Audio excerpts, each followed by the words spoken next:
Date है आज 26 जुलाई 2023। ये सब टॉपिक डिस्कस करेंगे इस क्लास में।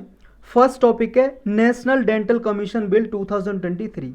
ये प्रीलिम्स के लिए भी इम्पोर्टेंट है और जीएस पेपर 2 के लिए भी। रिसेंटली ये देखो पार्लियामेंट में लोकसभा में इंट्रोड्यूस किया गया नेशनल डेंटल कमीशन बिल 2023।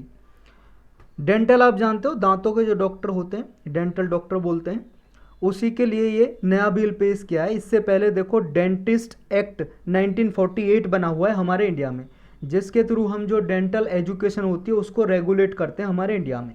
तो इस एक्ट को रिप्लेस करेगा ये बिल, अगर जब एक्ट बन जाएगा। अभी ये बिल है, बिल को हिंदी में बोलते हैं अधिनियम। जब ये एक्ट बन जाएगा यानी कि कानून बन जाएगा। तो अभी बिल पेश किया है लोकसभा में।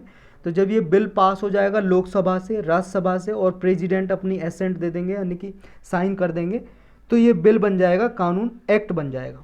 तो इस बिल में क्या क्या प्रोविज़न है इसके बारे में जानते हैं। ये बिल देखो डेंटल एजुकेशन है जो उसको अफोर्डेबल बनाएगा, यानी कि जो लोग डेंटल एजुकेशन में डिग्री हासिल करते हैं उनके लिए कम पैसे में सुविधा हो एजुकेशन की, और quality oral health care accessible.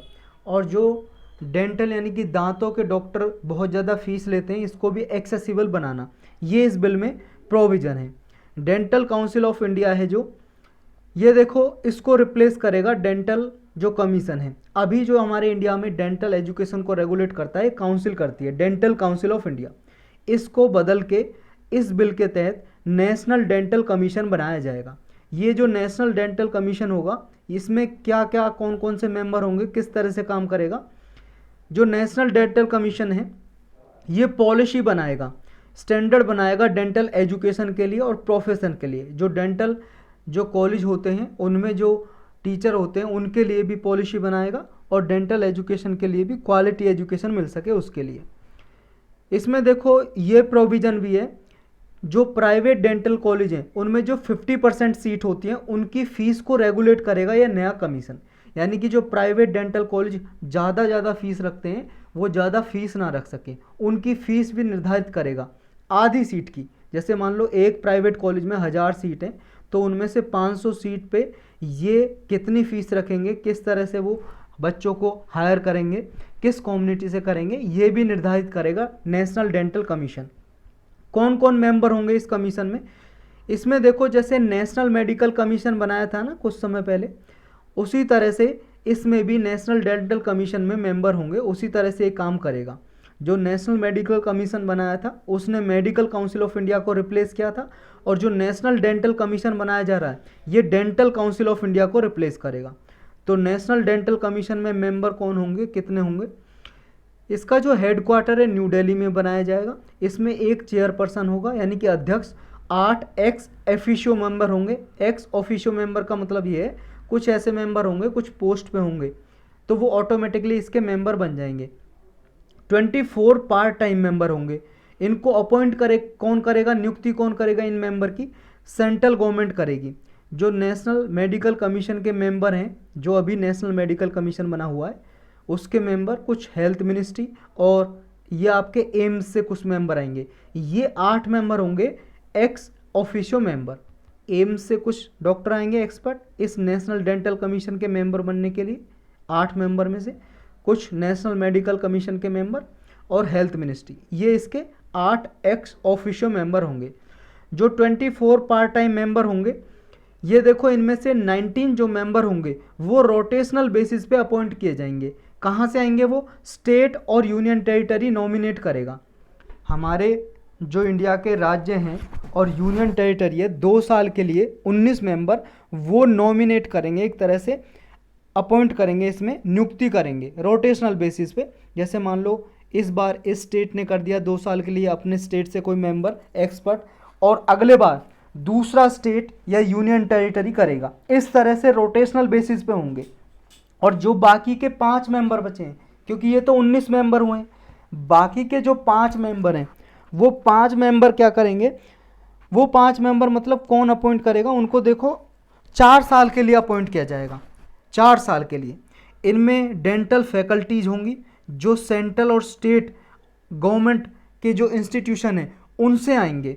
और जो 3 मेंबर हैं 2 मेंबर तो डेंटल फैकल्टीज़ होंगी जो स्टेट या गवर्नमेंट, जो सेंट्रल गवर्नमेंट के इंस्टीट्यूट है वहाँ से आएंगे, और बाकी के 3 बचे जो मेंबर हैं वो मेंबर ऐसे होंगे जिनके पास स्पेशल नॉलेज होगी। किस एरियाज़ में? मैनेजमेंट में, लॉ में, मेडिकल एथिक्स में, हेल्थ रिसर्च में। तो इनके पास जो स्पेशल नॉलेज होगी 3 मेंबर के पास, वो अपॉइंट किए जाएंगे इन मेंबर में। इस बिल के अकॉर्डिंग जो कमीशन के मेंबर हैं वो मेंबर बनने से पहले, जब नेशनल डेंटल कमीशन के मेंबर बनेंगे, सदस्य बनेंगे, इसके मेंबर बनने से पहले वो अपनी असेट्स और लायबिलिटी, जो उनके पास संपत्ति है या उन्होंने लोन ले रखा है, उसके बारे में बताएंगे, डिक्लेयर करेंगे। और फिर जब नेशनल डेंटल कमीशन के मेंबर हट जाएंगे तब बताएंगे उनके पास कितनी संपत्ति और लोन है। क्योंकि ऐसा हो सकता है ना, बनने के बाद मान लो करप्शन स्टार्ट कर दें, रिश्वत लेना शुरू कर दें, बहुत ज़्यादा संपत्ति बना लिए, तो इस वजह से उनको डिक्लेयर करनी पड़ेगी अपनी संपत्ति और जो भी कर्ज ले रखा है। एक देखो डेंटल एडवाइजरी काउंसिल भी बनाई जाएगी। ये क्या काम करेगी? जैसे इसके नाम में एडवाइजरी, एडवाइस देगी, ये सेंट्रल गवर्नमेंट कंस्टिट्यूट करेगी ये एडवाइजरी बॉडी, नेशनल मतलब डेंटल एडवाइजरी काउंसिल। और ये काउंसिल देखो कमीशन को तो एडवाइस देगी, और ये देखो स्टेट और यूनियन टेरिटरी है ना जो, उनका व्यू लेगी कि वो मान लो क्या क्या अपने जो डेंटल कॉलेज हैं क्या क्या उनमें रेगुलेशन, रूल्स, पॉलिसी चाहते हैं, तो इनका व्यूज़ लेगी। तो ये कमीशन को, जो नेशनल डेंटल कमीशन होगा, उसको एडवाइस करेगी डेंटल एडवाइजरी काउंसिल। और ये क्या है? ये एडवाइस देगी कमीशन को ताकि डेंटल एजुकेशन को इक्विटेबल एक्सेस किया जा सके और यूनिफॉर्म सिस्टम बनाया जा सके एग्जामिनेशन का पूरे ऑल इंडिया लेवल पे। और इस बिल में ये प्रोविज़न भी है कि जैसे मान लो जब MBBS की जाती है, तो MBBS करने के बाद जो MBBS हो रही होती है लास्ट ईयर में या उसके बाद, एक नेशनल एग्जिट टेस्ट देना पड़ता है। ये टेस्ट ऐसा होता है कि देखा जाता है जिस बंदे ने जो डॉक्टरी की है, MBBS की है, वो डॉक्टर बनने के काबिल है या नहीं है। तो ये नेशनल एग्जिट टेस्ट में जब वो पास हो जाता है तब वो डॉक्टर का जो अपना प्रोफेशन है उसको प्रैक्टिस कर सकता है। तो इसी तरह से एक एग्जिट टेस्ट डेंटिस्ट के लिए भी होगा। जब वो डेंटल कॉलेज से ये कोर्स करके निकलेंगे तो इनके लिए भी एक एग्जिट टेस्ट होगा इसी तरह से। तो यही था इसके बारे में। नेक्स्ट टॉपिक है सिल्वर कॉक्सकॉम। ये प्रीलिम्स के लिए इंपॉर्टेंट है मेनली। कर्नाटक में देखो एक ट्राइबल कम्युनिटी पाई जाती है सोलिगा नाम से। ट्राइबल कम्युनिटी यानी कि आदिवासी लोग हैं ये सोलिगा ST कैटेगरी में आते हैं।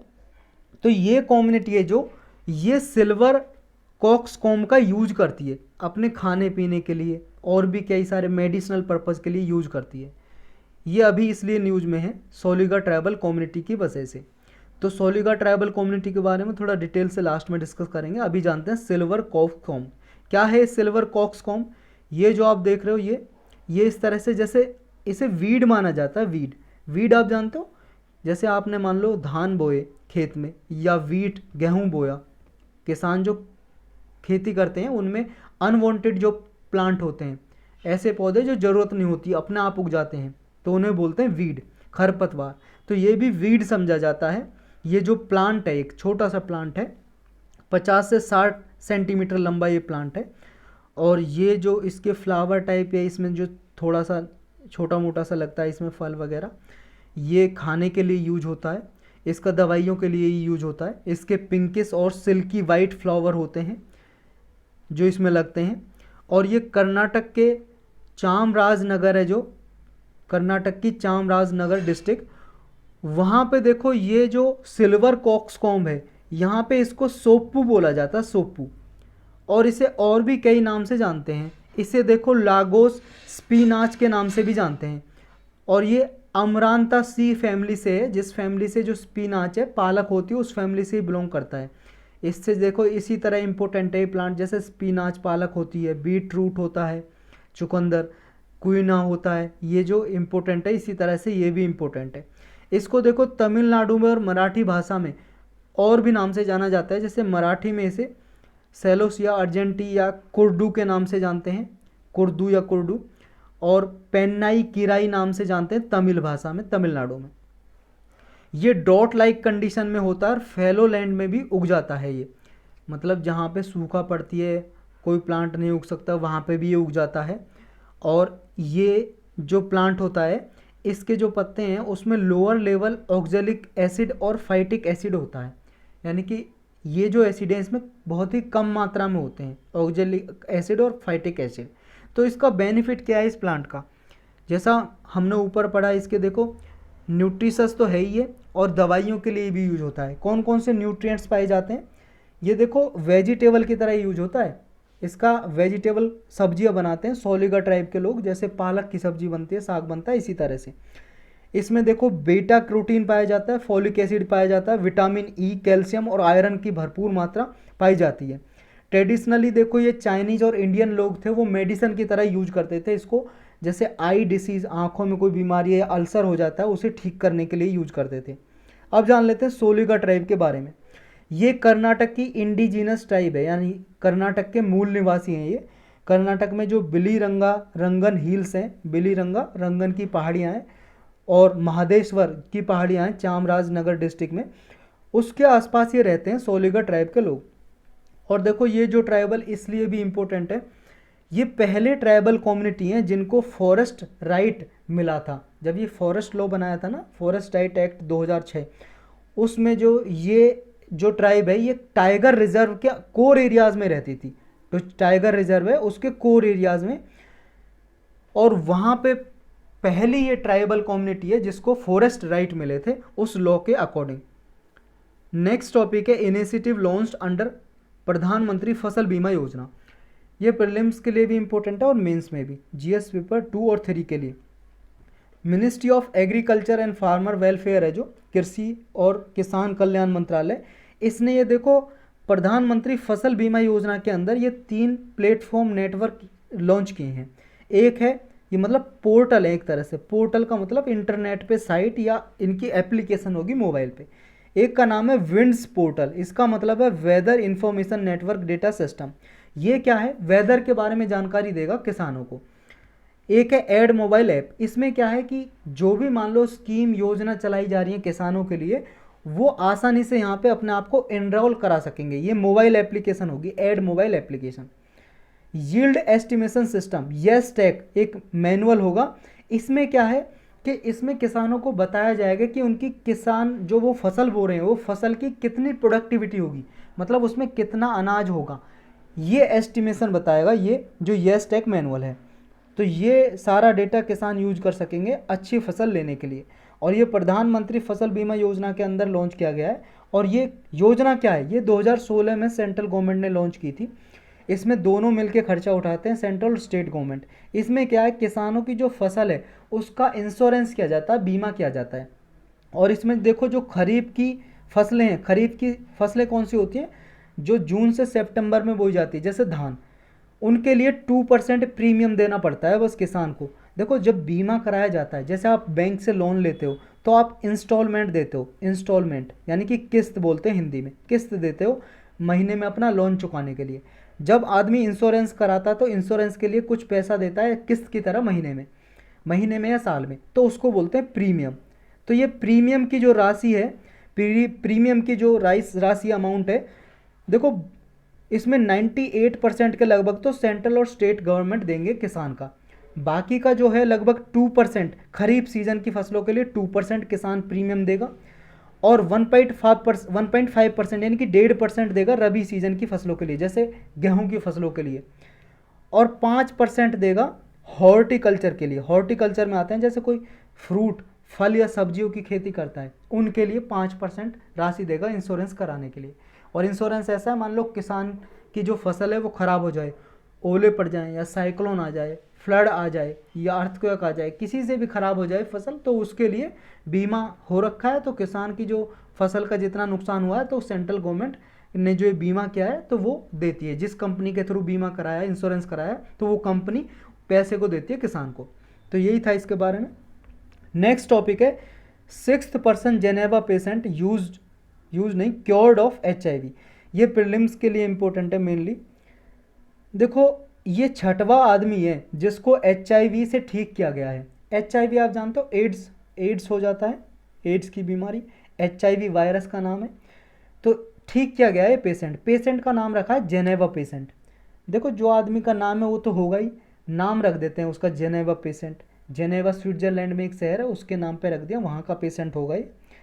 तो हमें जानना है ये जो ठीक क्या है, कौन सी टेक्नोलॉजी अपनाई है, वो टेक्नोलॉजी हमारे लिए इंपॉर्टेंट है, साइंस एंड टेक में आ जाता है, तो पूछा जा सकता है प्रीलिम्स में। जो ये छठवां पर्सन है जेनेवा पेसेंट, देखो इसके लिए स्टेम सेल ट्रांसप्लांट ये टेक्नोलॉजी यूज की है। इसको ल्यूकीमिया हो रखा था, तो स्टेम सेल ट्रांसप्लांट ल्यूकीमिया को ठीक करने के लिए यूज किया गया है।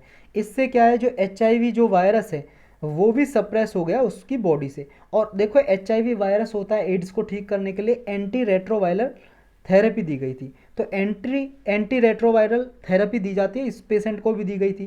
तो एंटी रेट्रोवायरल थेरेपी को डिसकंटिन्यू कर दिया, क्योंकि ये महीने में दी जाती है, महीने में 2 महीने में इस तरह से दी जाती है थेरेपी। इससे क्या है, जो HIV का वायरस है वो बिल्कुल ख़त्म तो नहीं होता, लेकिन वो सप्रेस हो जाता है, दब जाता है कि वो डिटेक्ट नहीं हो पाता, और वो एक आदमी से दूसरे आदमी में फैलता भी नहीं है फिर।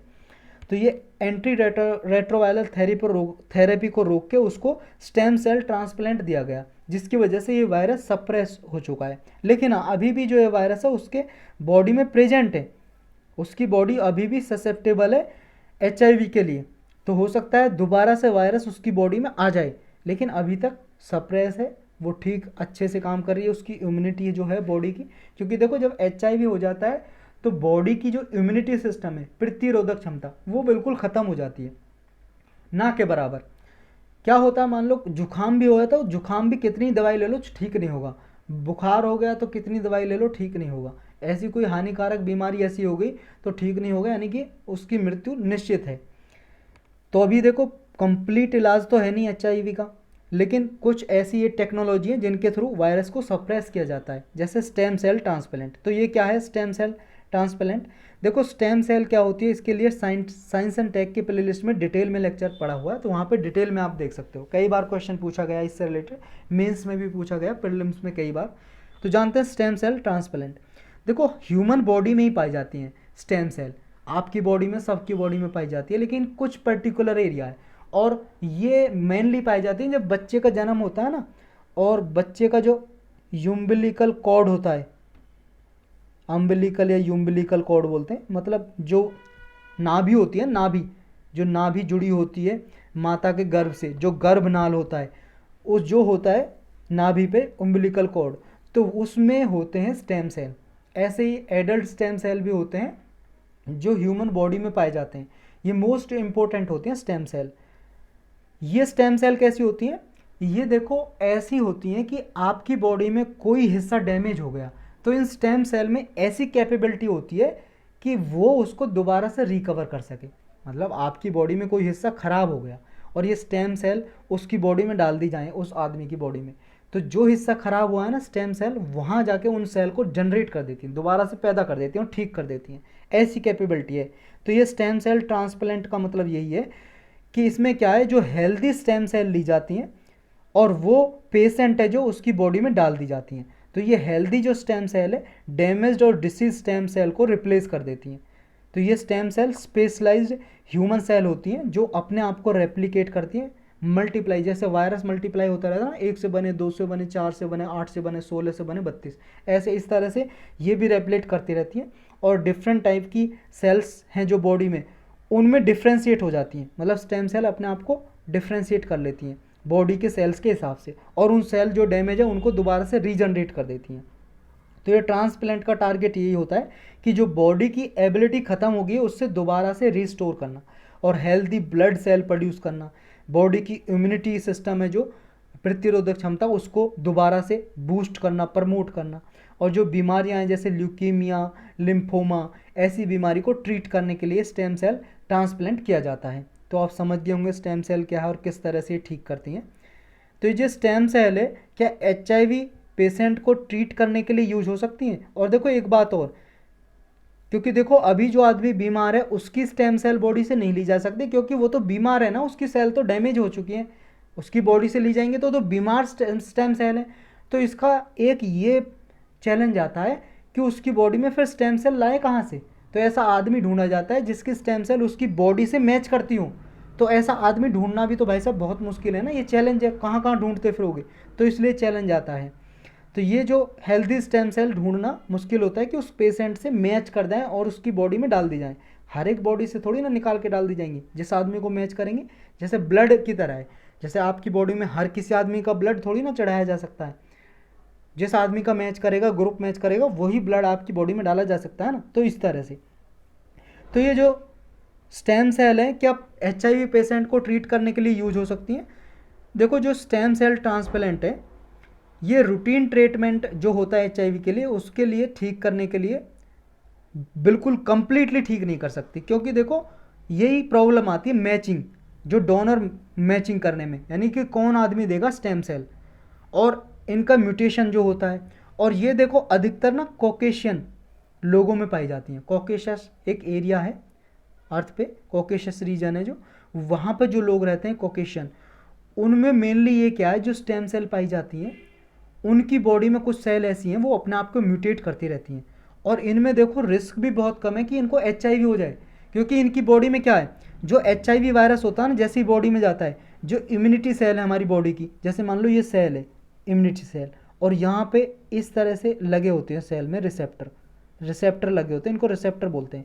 यानी कि बाहर से कोई आता है ना प्रोटीन वगैरह, जैसे ये वायरस आया इसमें भी प्रोटीन है, तो ये आगे अटैच हो जाता है।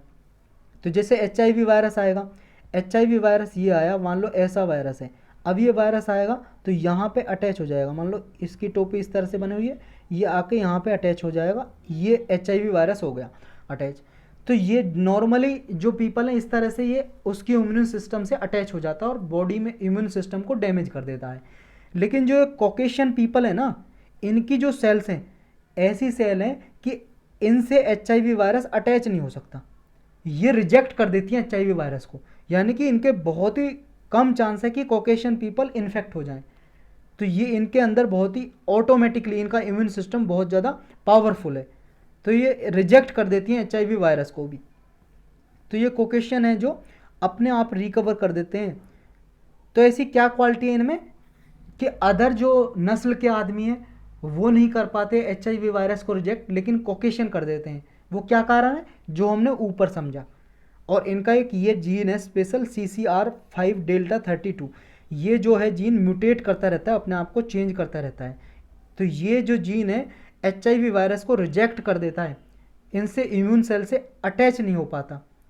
तो इनमें इनकी इम्यून सेल में एक तरह से रिसेप्टर नहीं होता, जैसे और सेल में होता है ना रिसेप्टर, ये लगा होता है रिसेप्टर सेल्स में, तो ये अट्रैक्ट कर लेता है, इनके सेल में रिसेप्टर नहीं होता, इसकी वजह से वायरस इनको इन्फेक्ट नहीं कर पाता।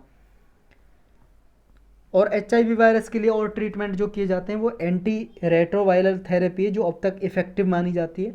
ये भी देखो क्या होता है, ये सप्रेस कर देती है वायरस को, और जो CD4 इम्यून सेल्स होता है उसको अलाउ कर देती है दोबारा से ठीक हो जाए, क्योंकि HIV virus CD4 immune cell है उसको डैमेज कर देता है बॉडी में जाके।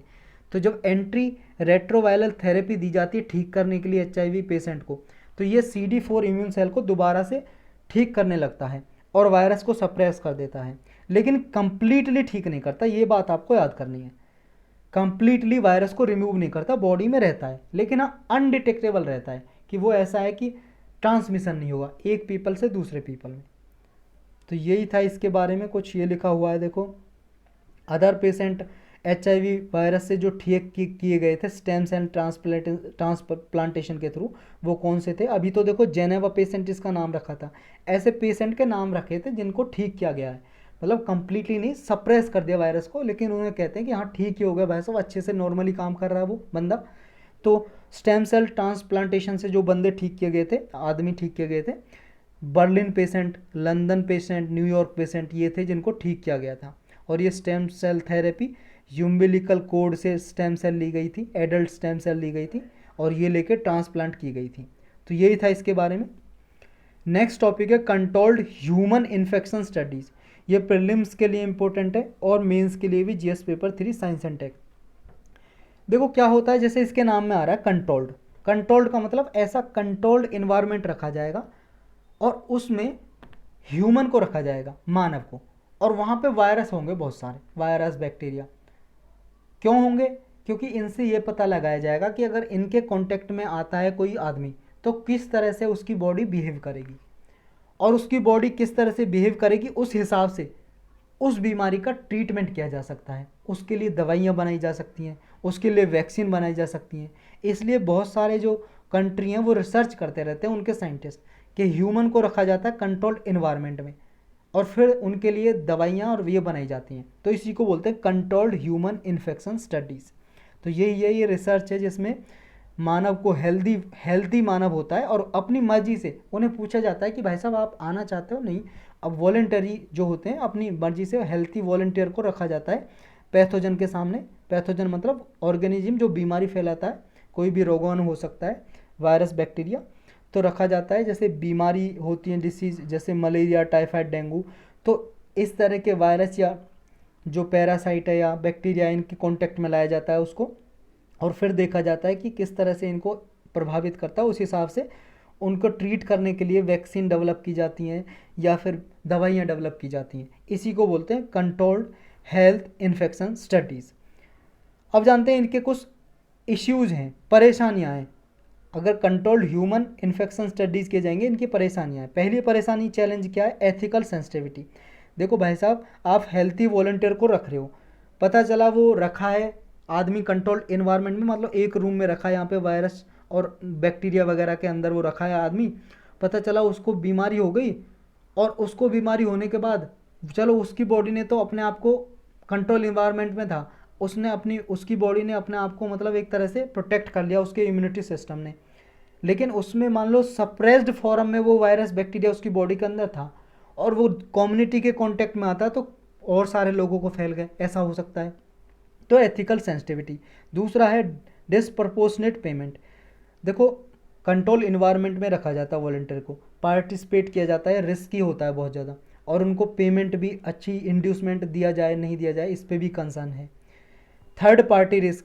थर्ड पार्टी यही है, जब वो बाहर निकलेगा तो कम्युनिटी में स्प्रेड कर सकता है वायरस, बैक्टीरिया को। Research with vulnerable participant. देखो, ये रिस्क है कि अगर मान लो ये जो अभी हेल्दी लोगों पे किया जा रहा है, जो ठीक ठाक पीपल है, तो ये जो बीमारी का एक्सपेरिमेंट किया जा रहा है हेल्दी पीपल पे, क्या ये ट्रीटमेंट प्रेग्नेंट वुमेन या चिल्ड्रन पे काम करेगा? नहीं करेगा। ये भी तो है। अगर इन पे नहीं करेगा, इनको कंट्रोल इन्वायरमेंट में रखा जाएगा, तो भाई साहब ये तो वनरेबल कमज़ोर ग्रुप है, इनको हो सकता है और ज़्यादा नुकसान हो जाए, तो ये एक परेशानी है। Technical and clinical challenge.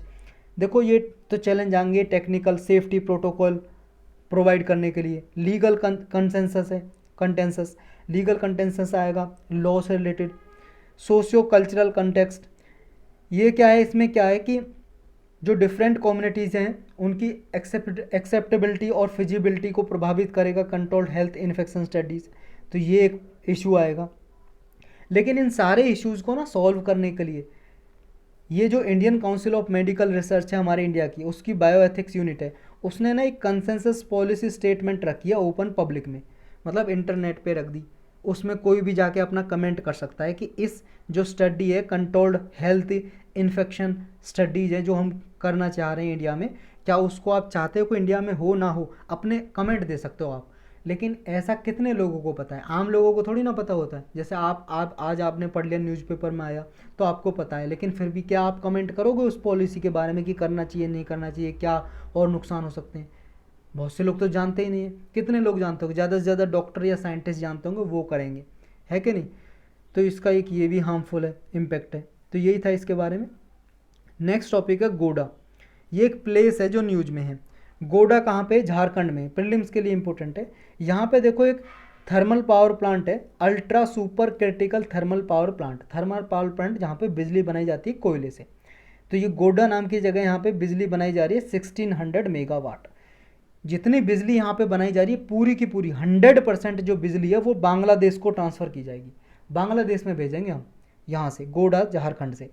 तो ये इंडिया का पहला प्लांट है ऐसा जो ट्रांस नेशनल पावर प्लांट है, मतलब एक स्टेट से, मतलब एक नेशन से दूसरे नेशन में बिजली भेज रहे हैं, तो हो गया ट्रांसनेशनल। यानी कि हम इसमें सारी की सारी जो बिजली जनरेट कर रहे हैं वो 100% बांग्लादेश को भेजेंगे। इंडिया का ऐसा पहला पावर प्लांट है जिसमें सारी 100% बिजली हम दूसरे देश के लिए बना रहे हैं। वरना पहले भी हैं लेकिन कुछ परसेंट बिजली हम देते हैं, जैसे भूटान को, नेपाल को, लेकिन सारी की सारी नहीं देते।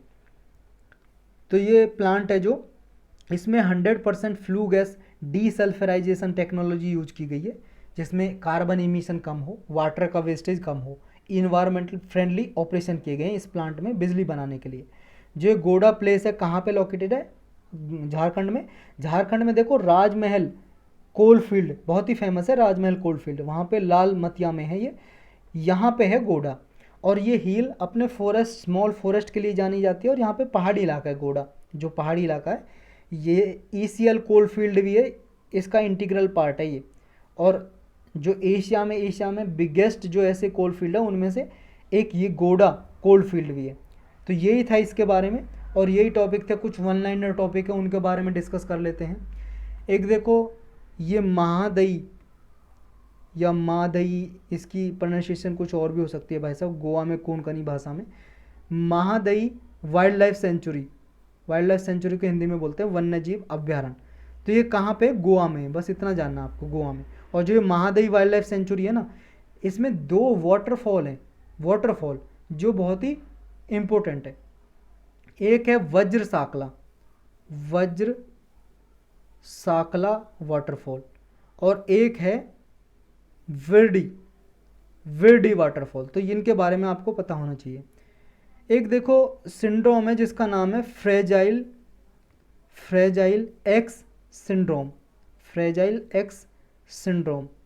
ये एक बीमारी है, समझ लो बीमारी है, फ्रेजाइल एक्स सिंड्रोम। इसको मार्टिन बेल सिंड्रोम भी बोलते हैं, Martin MARTINBELL, Martin Bell syndrome. ये देखो जेनेटिक मेंटल डिसेबिलिटी ऑर्डर है, यानी कि दिमाग की हालत ख़राब हो जाती है इसमें जिसको होती है बीमारी। और जेनेटिक है यानी कि आनुवंशिक, यानी कि माता पिता से बच्चों में आती है ये। और जनरली ये लड़के को ज़्यादा होती है, 4000 लड़कों में से एक लड़के को ये बीमारी हो जाती है, और लड़कियों में 8000 लड़कियों में एक लड़की को ये बीमारी होती है। और देखो अगर ये फादर से आएगा, क्योंकि इनमें जीन में डिफेक्ट आता है और बच्चों में आता है, अगर ये पिता से आए, मान लो पिता में ये बीमारी है, पिता से लड़की पैदा हुई माता पिता से, और पिता से ये जीन आया लड़की में, मतलब पिता से चांसेस होते हैं कि लड़की में हो आई ये बीमारी, अगर पिता को है तो।